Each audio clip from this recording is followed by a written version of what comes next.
Bună, dragii mei! Mă bucur că sunteți din nou aici. În videoclipul de astăzi vorbim despre ceva cu adevărat magic, despre acele momente în care simți că Universul îți vorbește prin vise, semne, melodii sau simple coincidențe care nu apar deloc întâmplător. Ați trăit vreodată o coincidență care părea prea semnificativă pentru a fi o întâmplare? Poate vă gândeați la un prieten pe care nu l-ați mai văzut de ani de zile, doar pentru a vă întâlni cu el în aceea zi?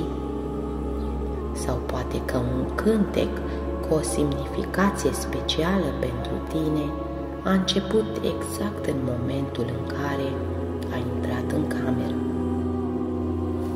Ei bine, haideți să vedem împreună ce înseamnă toate acestea.